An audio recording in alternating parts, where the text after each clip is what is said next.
네, 반갑습니다. 사경원입니다. 자, 여러분들과 함께 조사번번론에 관련한 내용을 강의를 말씀 좀 드릴 건데, 제가 2024년도부터는 조금 다른 스타일로 좀 개선을 해보고자 합니다. 우선적으로는 강의 스타일로 하나 만들어 보고요. 그 다음에 여러분들하고 대화 상태인 챗GPT를 활용하는 방법으로 두 가지 유형, 또 다수의 다른 방법을 조금 좀 고려 중에 있습니다. 그래서 2024년도 이번에는 좀 짧고 해당되는 시험 중심에 해당되는 조사 방문론의 강의형 스타일로 한번 설명드릴 수 있도록 하도록 하겠습니다. 자, 과거와 다르게 시간을 좀 내용을 좀 파트로 좀 자르고요. 여러분들에게 좀 쉽고 좀더 전달력 높게 해당하는 부분을 좀 쉽게 말씀 좀 드릴 건데, 시험 중심으로 우선적으로 강의형 스타일로 말씀드린 것을 본 강의의 가장 큰 목적이고, 그다음 좀 더 제 철학을 담거나 좀 더 심화적인 내용들은 심층적인 내용, 더 자세한 내용들은 별도 내용으로 준비해 볼 수 있도록 하겠습니다. 자, 그렇다면 이제 챕터 첫 번째인 과학적 요소에 대해서 살펴보실 건데, 그 중에서 섹션 1 과학적 조사의 개요에 대해서 간단하게 살펴봐 드리도록 하겠습니다. 자, 우리는 이제 과학적 조사라고 하는 거죠. 이제 해당되는 조사 반문론인데, 이 부분에서 우선적으로 몇 가지를 좀 살펴봐야 될 것 같습니다. 우선 조사 반문론이 무엇인지, 근데 왜 조사 반문론 학이라고 하진 않는지, 그다음에 과학이라는 것은 어떤 개념인지, 그 중에서 사회과학과 경험과학은 어떤 내용들이 있는지들 간단하게 좀 살펴봐 드릴 수 있도록 하겠습니다. 자, 우선 본 과정은 조사 반복론과 관련된 내용입니다. 물론 조사 반복론은 여러 가지 사회 파트에서 많이 적용될 수 있고, 그다음에 통계 분야에서도 접목이 될 수 있는데, 저의 우선적 강점은 통계를 기반으로 해당되는 조사 방법론의 기반적인 인프라, 그다음에 계획, 설계에 대해서 제가 꾸준하게 실무 경력도 한 20년, 1900, 2000년부터 있으니까요. 그 정도의 실무 경력이 있고, 해당되는 실제로 보고서에 수록될 수 있는 내용들도 일부가 많이 포함되고 있다는 것을도 말씀드릴 수 있습니다. 그래서 여러분들이 물론 조사 반문론과 관련된 시험을 합격하는 것이 우선 목표이시겠지만, 기본적으로 사회 선상에서도, 사회 보고서에서도, 보고서 작성에서도 일부 내용들이 좀 필요한 부분이 있습니다. 그래서 해당되는 내용들, 보고서 작성하실 때 몇 가지 내용들도 한번 조금씩 좀 살펴볼 수 있도록 할게요. 우선 조사 방법론이라는 부분은 조사 방법, 그러니까 통계학, 물리학, 수학처럼 학이라고 보기는 조금 어려운 부분이 있습니다. 그래서 조사 방법론은 기본적으로 학사 수준에서 일분적으로 좀 멈추는 과정들이 좀 많고요. 석사 과정에서도 일부 배우지만 심화적인 과정까지 들어가기 좀 어려운 부분이 있습니다. 그래서 본 과정을 수강을 하시면 웬만한 조사 방법론에 대한 수준까지는 어느 정도로 올라가실 것 같긴 하지만, 좀 더 심화적이고 좀 철학적인 부분은 저의 심화적인 교육 과정을 더 수강해 주시는 게 좋으실 것 같아요. 근데 굳이 그렇게까지 들어가실 필요는 없고요.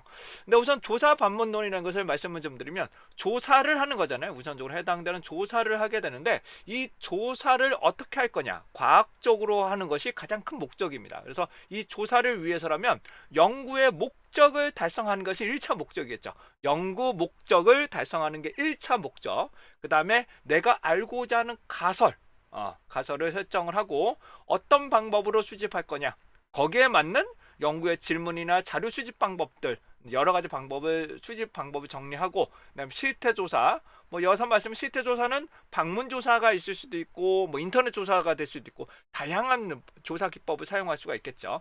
여기에 필요한 기획, 설계, 진행과 관련된 모든 일련의 과정들을 살펴보는 것을 조사 반복론이라고 보시면 됩니다. 그런데 여기서 가장 핵심은 최선의 선택을 어떻게 할 거냐가 중요한 거죠. 비용, 시간, 인력, 해당되는 정말 좋은 모델링이 있지만 우리의 상황에 맞지 않다면 거기에 맞는 최선의 방법을 선택하는 것이 조사 방법론의 핵심이라고 보실 수 있는데, 상황에 따라서, 문화적에 따라서, 비용에 따라서 선택의 방법이 폭이 많이 바뀌어질 수 있다는 부분에서, 해당하는 부분에서 인문학에 좀 가깝다고 보실 수가 있을 것 같아요. 그러니까 수학처럼 딱 정확한 답을 얻는 것이 아닙니다. 상황에 따라서 환경에 따라서 최선의 방법을 선택한다는 것이 조사 방법론의 핵심인데, 이 부분이 실제로 문제를 풀어보다 보시면 이것들이 좀 많이 어렵습니다. 요것도 맞고 저것도 맞고 이것도 답인 것 같고 저것도 답인 것 같고, 이런 부분들이 상당히 혼란스러운 경우들이 많이 있으세요. 그래서 실제로 통계학과나 수학처럼 이과 출신인 분들은 이 조사반문론, 즉 문과 스타일이기 때문에 접목하기가 좀 많이 어렵습니다. 이것도 답이 맞는 건데 왜 이건 답이 아닌가요? 라고 하시게 되면, 제가 말씀을 좀 드리면, 저도 통계학과 해당되는 이과 출신으로서 가중치가 좀 다르다고 보셔야 될 것 같습니다. 해당되는 주제에 맞는 접근 방법이, 어떤 것이 더 우선순위, 이것도 맞고 이것도 맞지만 우선순위를 어떻게 결정하고 해당되는 부분 선택을 하는 것이라고 보실 수 있겠죠. 특히 사지선다나 오지선다일 경우는 그 중에서 가장 좋은 것, 그러니까 문항에서 요구하는 가장 적합한 것을 하거나 가장 부적합한 것을 선택하는 것이 조사 방문론의 필기, 해당되는 1차 사지선다나 오지선다를 선택하는 가장 큰 핵심이라고 보실 수 있습니다. 근데 이 조사 방문론에 해당되는 부분이 이제 수학과 다르게 해당되는 그 중에 가장 많은 것이 맞는 것이 뭐냐, 정답이 무엇이냐는 것을 상당히 상대적으로 어렵다는 것이 조사 방문론 부분이고, 특히 이 조사 방문론의 학문을 한정적으로 적용 범위가 많이 있지만 실제로 심화적으로 공부하시는 분들이 그렇게 많지는 않습니다. 그래서 심도 있는 결과를 좀 얻는 부분이 좀 어렵고, 특히 통계 중심으로 해당되는 부분에서 시각으로 조사 방문론을 살펴보시는 분들이 극히 일부입니다. 극히 일부 부분이고, 왜냐하면 통계 분석 부분에 더 파트를 많이 두시지 실제 조사 방문론은 그렇게 심화적인 부분을 보지는 않는 경우들은 많이 있습니다. 근데 실제로는 이 조사 방문론이 매우 중요합니다. 어떤 방법을 선택할 거냐, 어떤 질문을 구성할 거냐, 표본을 어떻게 설계할 거냐, 이거에 따라서 해당되는 결과, 수집 방법 품질이 많이 결정되기 때문에 제 개인적으로는 분석도 중요하지만 분석 이전에 자료를 수집할 수 있는 이 조사 방문론에 해당되는 부분은 기본 지식은 좀 습득을 해주셔야 된다는 점 말씀 좀 드려보고요.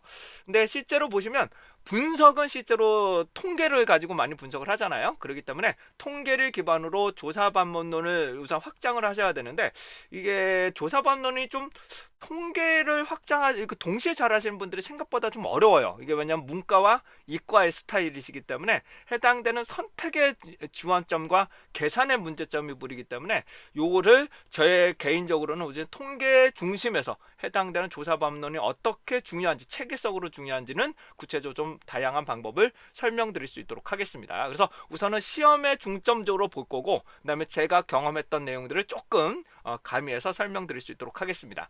그래서 이 조사 방문론이 중요한 이유는 데이터를 수집하고 분석하고 해석에 필요한 방법과 절차를 포함하게 되고요. 그래서 연구의 타당성과 신뢰성을 보장하는 데 매우 중요한 역할을 하게 됩니다. 이게 타당도와 신뢰도가 매우 중요한 역할을 하거든요. 그래서 데이터 분석보다 더 중요한 게 자료에 해당되는 타당도와 신뢰도 부분입니다. 그래서 조사 방문론의 가장 중요한 팩트 중에 하나로 보실 수가 있겠습니다.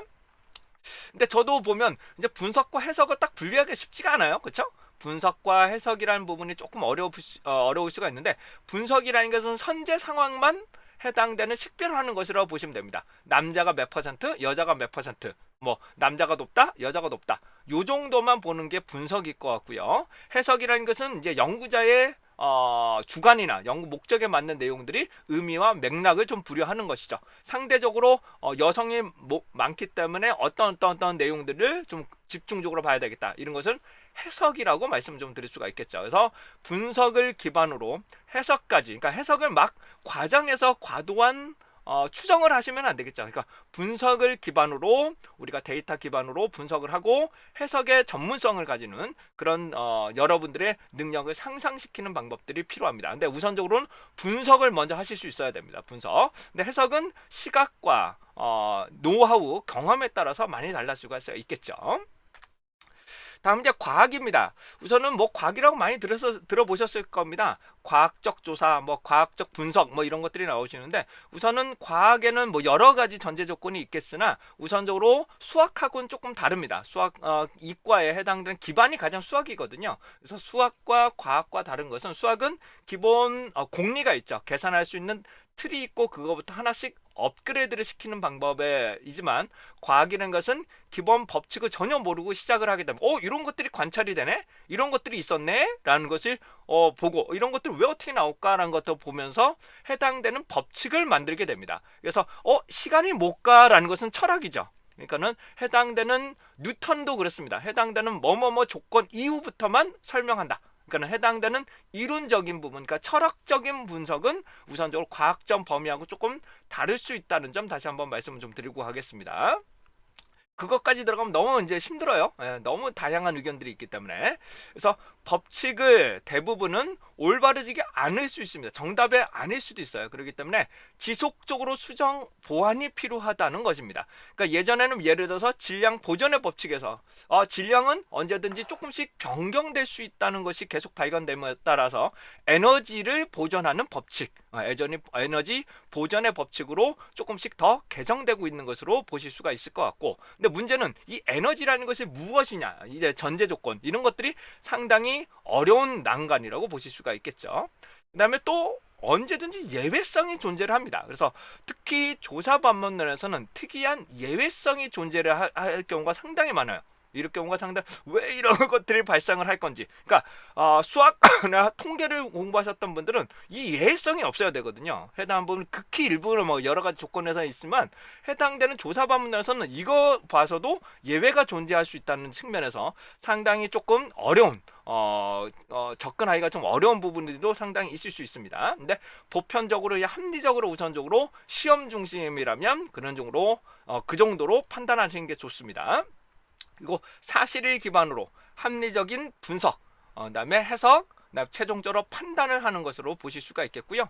과학에서도 나중에 한번 다시 말씀드리겠지만 실증성, 변화 가능성, 예측 가능성이라는 것이 우선 핵심입니다. 즉 검증이 가능해야 된다. 즉 내가 하나, 다른 사람이 하나 똑같은 방법으로 진행하면 동일한 결과가 나와야 된다는 것이 가장 과학에서 가장 핵심적인 부분이고요.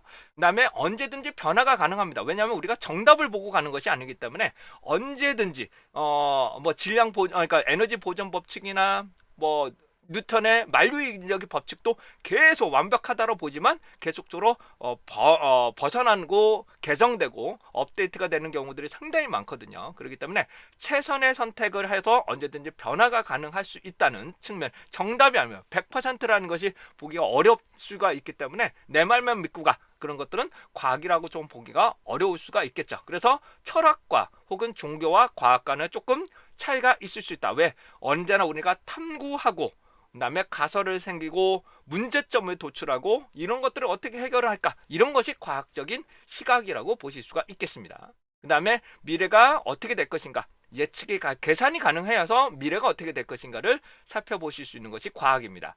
그래서 제가 핵심은 제가 조사하나 다른 사람이 조사하나 동일한 방법으로 동일한 환경으로 측정, 관측을 했을 때 동일한 결과가 나온다면 그게 과학이죠.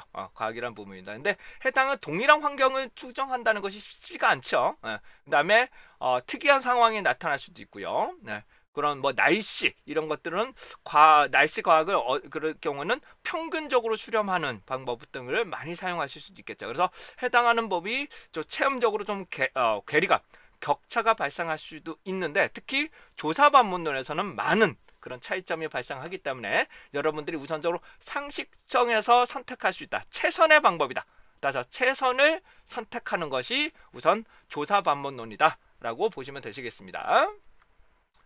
다음에 이제 사회과학과 경험과학이라고 나오는데 이제 조사 반문론에서는 이제 사회과학과 경험과학을 모두 포함을 하고 있습니다. 이것을 모두 포함하는데 이제 사회과학이 뭐냐, 경험과학이 뭐냐부터 하나씩 살펴보실 건데 우선은 핵심은 사회과학이라는 것은 현재의 사회 현상을 이해하고 해석하는 것이 사회과학입니다. 그런데 이게 문제점이 있죠. 왜냐하면 동일한 방법으로 해서 동일한 게 측정을 했는데도 1년 전하고 1년 후가 다를 수가 있습니다. 그렇기 때문에 이것을 과연 과학이라고 볼 수 있겠는가라는 것이 아직도 논란의 소지가 많이, 제 개인적으로는 논란이 좀 있을 수 있습니다. 왜냐하면 뭐 100년 전의 시각과 올해의 시각은 지금의 시각은 다르거든요. 그래서 문화적이나 그런 시스템적인 부분이 다르기 때문에 이것을 어떻게 과학이라고 볼 수 있는가라는 부분으로 저도 의구심을 많이 가지고 있는데, 기본적으로 어떤다? 검증이 가능해야 된다는 거, 그 다음에 해당하는 부분이 정답은 있지 않다 라는 측면에서 접근하시는 것이 가장 핵심이라고 보실 수 있겠네요. 그 다음에 경험과학이라고 합니다. 경험과학이라는 것은 관찰이나 실험 등을 통해서 결과 아웃풋이 나와 있는 상황이에요. 그렇다면 인과관계를 밝힌다는 거죠. 인과관계를 밝혀서 경험적으로 검증이에요. 검증. 누구나 동일한 방법을 통해서 동일한 결과가 나온다면 우리는 검증이라고 하는 거죠. 그래서 사회과학과 경험과학, 특히 경험과학에서는 검증이 돼야 됩니다. 과학에서도 가장 중요한 것이 검증이에요. 검증 가능성. 이들이 상당히 중요한 부분이라고 보실 수 있습니다. 그래서 이제 사회과학은 현재 사항을 수집하고 분석하는 정도의 기술적 조사라면, 이제 경험과학은 인과관계를 밝히고 그다음에 예측을 하고 해석을 하고 인사이트를 도출하는 것 등등의 좀 더 차별적인 부분이 이제 경험과학이라고 보실 수가 있게 되겠습니다. 그런데 이런 인과관계를 밝힌다는 것이 쉽지가 않거든요. 그래서 인과관계에 대해서 좀 몇 가지만 설명을 좀 드리고 가도록 하겠습니다. 이제 인과관계라는 것은 데이터 분석에서도 매우 중요한 부분이 이제 인과관계가 되는데, 이제 인과관계라는 것은 원인과 결과라고 보실 수가 있겠죠. 다시 한번 뭐라고요? 원인과 결과의 관계를 우리는 인과관계다. 뭐 요 정도만 우선적으로 살펴보시면 됩니다. 이제 처음부터 너무 어려운 것을 수집을 하시게 되면 매우 어렵기 때문에 처음에는 좀 쉽게, 그 다음에 시차가 넘어가면서 좀 더 심도 있는 내용으로 설명을 드릴 테니까 한 단계 한 단계 스텝을 밟아 가시면서 심화 과정으로 살펴보시면 좋습니다. 근데 우선은 원인과 결과의 관계라고 보시면 됩니다. 다시 한번요. 원인과 결과의 관계를 인과관계다. 우선 핵심은 그게 되고요. 그 다음에 원인이 변해서 결과가 변하는 겁니다. 다시요.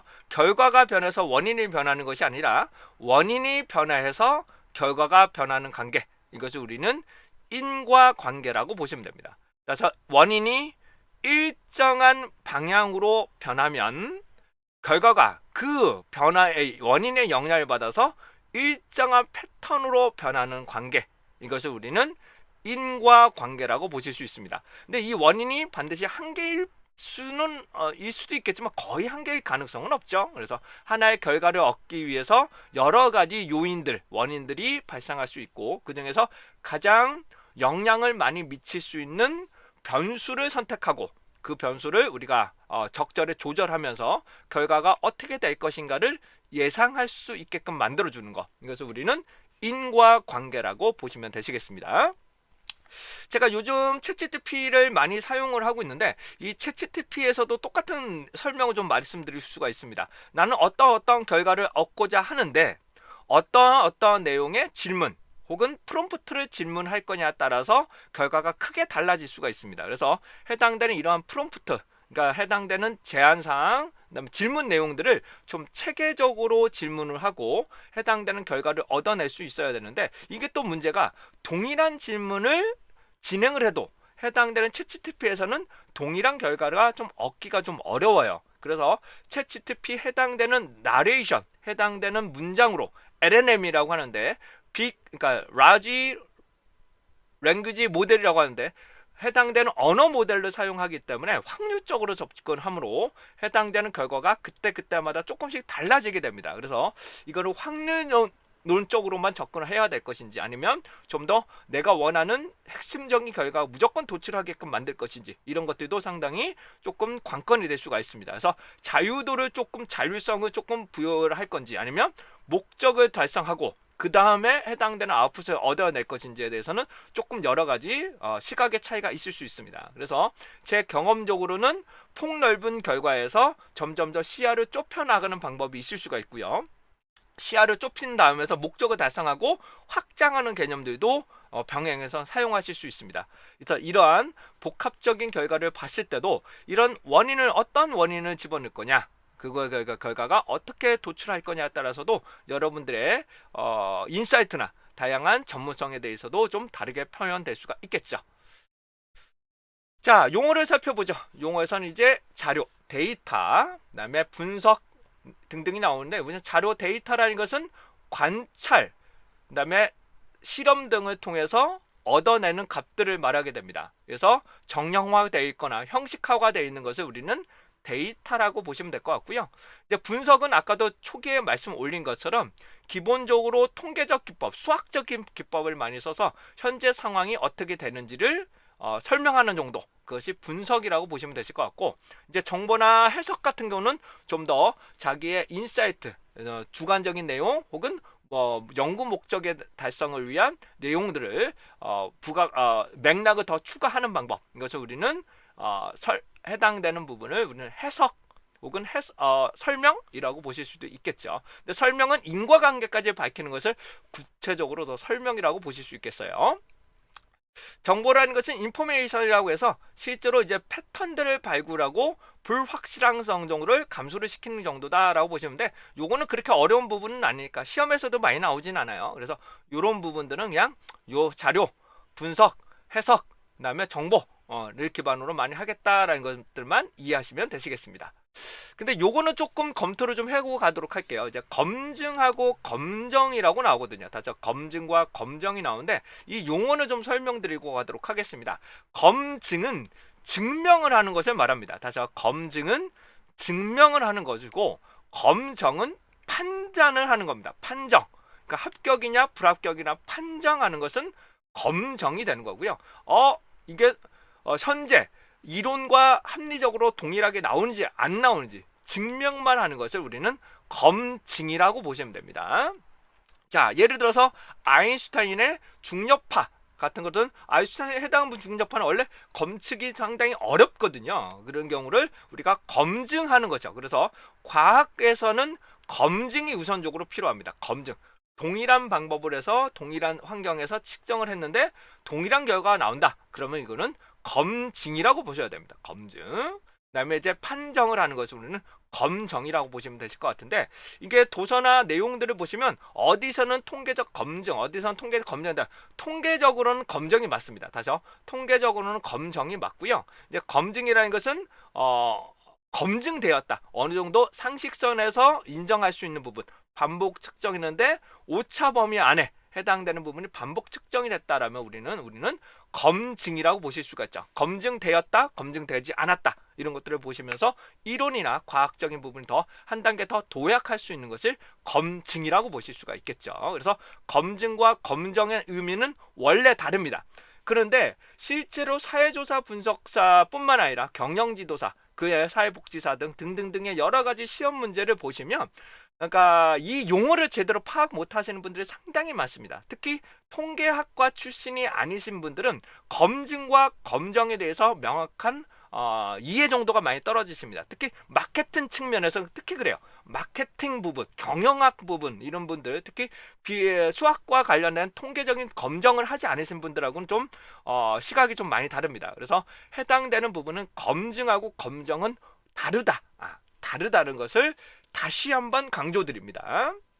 그래서 통계적인 부분에서 검증이라는 용어를 쓰시게 되면은 그 저자를 한번 보세요. 저자를 보시면 통계학과 출신이 아니실 겁니다.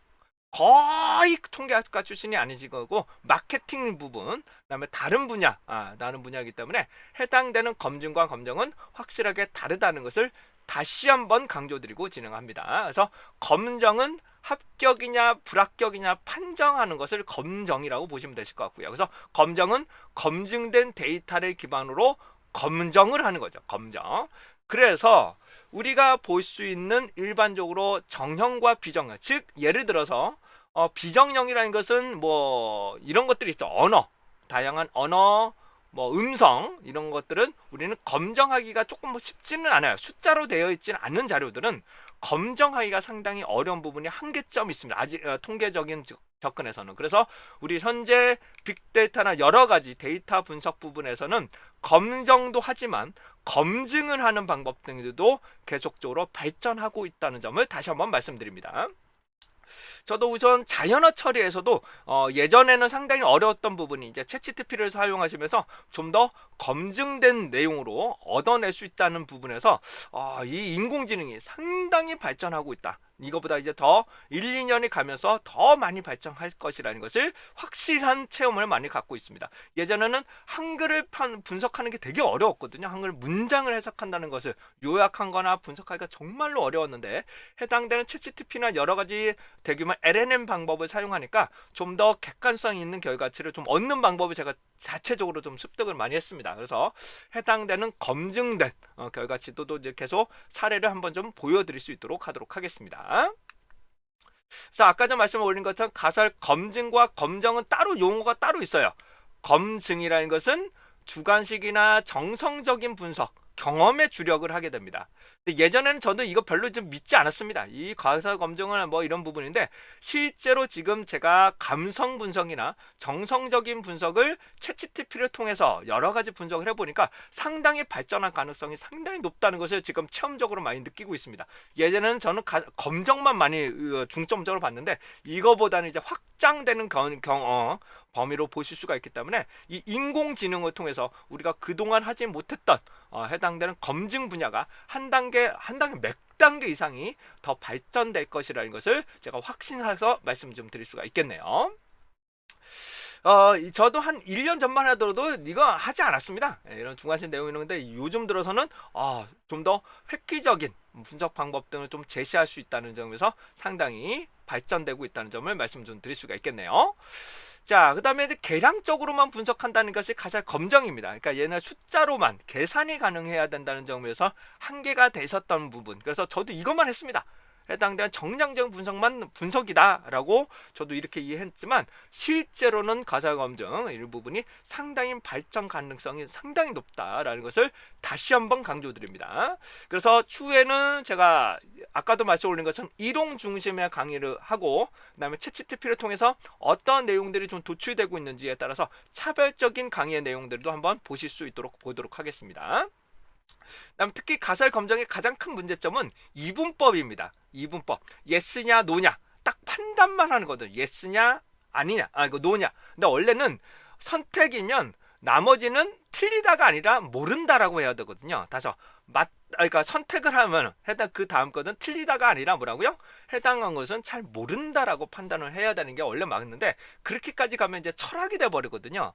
그러니까 철학적인 접근까지 가려면 정말로 쉽지가 않기 때문에 해당되는 검정이란 부분은 아직까지는 조금 더 조금 한계적인 점이 있다. 이분법으로만 본다는 것이 한계점이라는 것을 조금 부분이 있을 수가 있겠죠.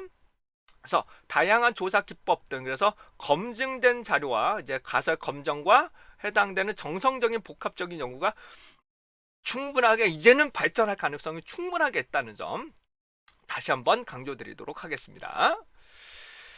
자, 이제 과학적 조사에서 해당되는 부분에 대해서 좀 설명드릴 수 있도록 하겠습니다. 벌써 강의 시간이 30분 가까이 됐네요. 그래서 이 정도로 우선 단락을 좀 맺도록 하겠습니다. 그래서 그 다음 지금은 입문이니까 조금 더 심화적인 이론 내용들을 말씀 좀 드려봤고 그 다음부터는 이론 중심에 해당되는 뭐 실제 내용들도 사례 좀 설명 좀 드릴 거고 시험 중심으로 우선적으로 말씀을 좀 드려보도록 하겠습니다. 그래서 해당되는 조사반론론이 왜 배워야 되는지, 그 다음에 용어가 어떻게 왜 중요해야 되는지, 그 다음에 학습하는 방법에 대해서 간단하게 한번 좀 설명 좀 드려봤습니다. 자, 여기서 해당되는 과학적 조사 의미 목적은 다음 시간부터 더 설명드릴 수 있도록 할게요. 여러분들 상당히 고생들 많이 하셨고요. 해당 부분 계속적으로 강의에서 제공해 드릴 테니까 여러분도 참고하셔서 여러분의 능력을 한 단계 더 끌어올릴 수 있는 방법을 좀 발굴해 주시면 감사하겠습니다. 자, 이상 사경원이었습니다.